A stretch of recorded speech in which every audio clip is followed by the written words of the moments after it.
What's up, everybody? Toma Boxing Show with the legendary Robert Garcia. Finally, we get you. It's great to be here. Thanks for having me. We're here at the public workout for Bam Rodriguez in preparation for next month's fight with Antonio Vargas as he moves up to a new challenge.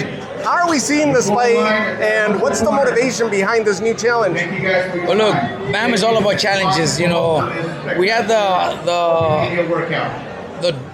goal, the dream to become undisputed at 115, but the IBF ordered that the champion had to do his mandatory, so we would have had to wait a lot longer. So Bam's like, nah, I don't want to just have a stay busy fight. I want a different challenge now. So now we're here at 118. It's a either new stay challenge. Busy type tune-up or just sit around until exactly, and that's not what's going to happen with us. You know, Bam likes to stay busy, loves those challenges. So the next challenge was let's move up in weight. So Matchroom put this together, and now we're here. You know, getting ready to move up in This is baby steps towards what the fans been calling for. You know it, right? Look, is this the lead up? If that's the plan for the future, then might as well start moving up in weight, you know, and start making that move to get used to the division also. We're not going back down to 115, I don't think so. So 118 is our first step. Hopefully we could get a couple more fights, maybe challenges that put us in the position where maybe somebody that has already faced Inouye. I don't know. We'll see in the future, but we first have to challenge Antonio Vargas. He's a great challenge, great fighter, so we can't underestimate him. But me as a manager and trainer, I do have to look ahead, and yeah, we would want at least one or two more fights after. As a family, you guys are technicians and tacticians, and you guys strategize. Mikey, you when you were a boxer, your dad. So I would imagine, from the fans' perspective, this is a first step. Should everything go good next month, possibly a Takuma Inoue showdown at 118 to send the message and try to bait. That seemed like the path that Junto took, right? That would be nice. That would be the perfect plan, the perfect strategy. But, you know, we have to take it fight by fight. Bam never likes to look ahead. He's focused on Antonio Vargas. It's a great challenge for us. But like I said, myself as the manager, my team, we do plan ahead. And yeah, those are all fights that could happen. You know, Inouye's brother is a champion. It would be awesome to grab the WBC in that division and then challenge the brother. But step by step, one fight at a time. The reason I bring it up, it seemed like that was somewhat of a catalyst for Naoya when he was cornering his brother and Junto's beating him. Correct. And he's watching this guy. It was almost like a very Rocky-esque, right? It's a family. You know, the dad, the boys. You know, it's something that I lived it because my dad was my trainer. My brother was also a champion. So it's kind of we know what it's like. We know how it feels. We know the pride that we have also in not allowing stuff like that. So it's very similar. So we kind of see the feeling. And Jesse's dad also with Joshua Franco, his son being a world champion. Now his younger son also a champion. So we kind of have all three families have the similar situation. So we kind of see it, you know. So it's something that would be awesome if we could get to do those fights. Without giving the game plan, obviously, we're not going to dive too much into the strategy and the game plan. Let's break the fight down if you're willing to engage it. Antonio Vargas is a very composed fighter, high guard, elbows in, very traditional stance, doesn't abandon his height very much. And then you got Bam, who's very explosive, who blends like very few fighters do, the defense and the offense in close quarters. Not many could do what he does, and he's very fluid with his delivery, very careful. He doesn't waste many punches. That we're seeing a clash. This is not if it's gonna happen. It's gonna happen, just based on their two styles. Look, Antonio's a great fighter. Look, he fights great. He has great skills. He's got the weight advantage. This is our first time at 118, so we really don't know, you know, until we see it. But you said it. You know, Bam's just so accurate. His talent is unbelievable. His footwork is incredible. So it's one of those. It has to be one of those performances where the world, the boxing fans, end up with, wow, you know, we didn't know Bam could do the same thing he was doing in the smaller weight classes. Now at 118, I think it's gonna be one of those performances where, wow, man, there's no doubt he could beat Inui. That's the performance that I expect, where the fans think, man, now we gotta bet on Bam because he just showed us that he's up there with the best in the world. Yeah. But look, obviously it's a great challenge. I think body work is something that should benefit us also. Bam is training really hard, going to the body really good. So it's going to be one fight that Bam shows a little more of body punches. Was there any satisfaction going back to the 115? Any loss in satisfaction of not having completed the Legend Killer moniker with Chocolatito, who was the last remaining piece? Not anymore. Look, they ended up sparring and becoming good friends. But sparring itself, it was 3 days of sparring, the 3 sparring sessions they had. And believe me, Will that get released eventually? No, I don't think so. No, it was the best sparring, one of the best sparrings I've ever seen, because there was no winner. There was not one that I could say dominated. It was such a good sparring that you got to give respect to Chocolatito. Maybe now, a couple years later, might be a little bit too late. The fight wouldn't even be a good idea anymore. But yeah, the sparring itself was unbelievable. Man, if only. I've seen Bam grow and develop as a fighter from, and I'll tell you why. This is why I was mentioning off mic how hard it's been to get to you. This is the first time I get to speak to you. I was there for the Cuadras fight. I couldn't get to you. He was just, that night was special in itself for what he did to Cuadras. The Gallo Estrada fight. Then I saw him with Sonny Edwards. Still couldn't get to you. Then I flew to Texas to go see you guys there with Cafu. In one of those fights, he's shown a different facet, a different style of fight. And he's almost like embracing whatever they're bringing to him or adjusting on the fly. There's not a one set mode of Bam that we've gotten accustomed to, which is unique.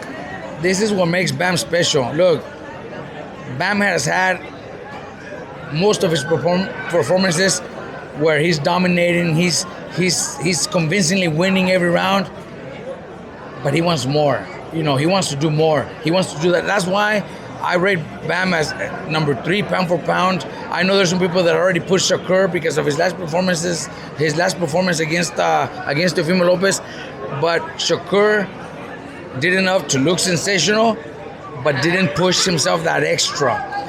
Bam could have beat Puma Martinez a decision if he would just cruise through the decision and still look sensational and go out 12 rounds. Yeah. He could have done the same thing with Gallo. He could have done the same thing with Sonny Edwards. He could have done the same thing with Sonny Edwards, with Gallo Estrada. He always tries that extra. He's not just comfortable with winning. He wants to look spectacular, and I think that's why he makes a good point of being number 3 pound for pound, because Usyk and Inui should still be 1 and 2 because of what they've accomplished. But I think when it comes to number 3, it should be Bam.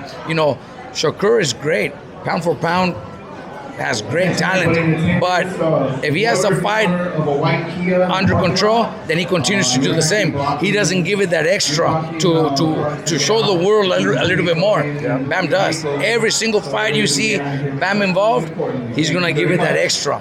He's gonna give it that extra push. Rankings are always a little wild because they're subjective, right? And so, but I don't even know whether, I rarely look at him. What is he at right now? What are they listing him at? I think like at 4. I think they got Shakur at 3, which is still good. If he doesn't break the top 3 in 4 weeks' time, Shakur is a great fighter, man. Yes. Pound for pound, talent-wise, one of the best. Well, you're right. The execution has to do. And look, Benavidez does that too. Benavidez doesn't just do enough to win a fight. He wants to do that extra. Yes. He wants to, even though he knows he's winning every round and he's dominating and he already dropped his opponent, he doesn't just cruise because he already has a comfortable win behind. No, they want to do that extra. And Bam is one of those. Bam could have just gone through Cafu the same way he was winning every single round and win a decision. But now he wants to show that last 5 seconds in a soccer game where you have to score a goal to make yourself look better than anybody else. Yeah. Bam is one of those guys that wants to finish up with an explosive win by knockout, so the world can see how good he is. And it's progress that you notice with Bam. There's no wasted movement. Everything is progressively breaking down the opponent until they just cave. and that's the impressive part about it. Correct. See, so that's the difference between Bam and most of the other boxers. There's so much talent, man. So much talent. This is going to be an exciting matchup next month, and then you're going to be busy that night as well. Yes, we are. With Arturo Cardenas and Jordan Martinez, the rematch. Very unique that it's not very often that an undercard takes the attention like this fight did. Enough so to call the rematch and bring it back to the same arena. Of course.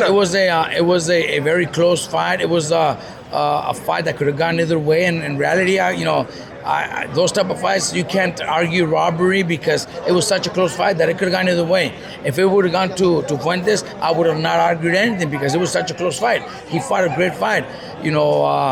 They both fought a great fight. So now we're bringing it back. We were not worried about coming back to Arizona. We're fighters. We're warriors. Inside the ring, my fighters know that it's just them two, and no matter what, they're gonna fight. Here in Texas, in California, wherever the fight's at, it's gonna be a great fight. I know by that time it's gonna be a sellout arena. 15,000 people are going to be cheering for Fuentes, but that's fine. That's what makes boxing so exciting, man. That's what makes boxing the best sport in the world, because you have those type of fights where man, you don't know who to cheer for, and the first time they fought, at the end, everybody was so happy that they also. Arturo also became a celebrity here in Phoenix. The rematches are always unique because the fighters end up knowing certain aspects about the other, right? And the fans. So now the adjustments. Yes, exactly. And the fans also get to know both fighters. So now there's a lot of boxing fans here in Phoenix that also support Arturo. Obviously, they're gonna be cheering for their fighter, Jordan, of course. But it's one of those fights that deserves that rematch here again, because we owe it to the fans, to the crowd, to the teams. They felt they won. We felt the same way. You were just here, so Arizona. You're no stranger to Arizona. You were just here a couple weeks ago, right, for the Michael Carbajal? Yeah, it's awesome, man. Can't look. Bam had a choice to fight here in Arizona, June 13, or a couple weeks later in San Antonio, and he chose to fight here in Phoenix.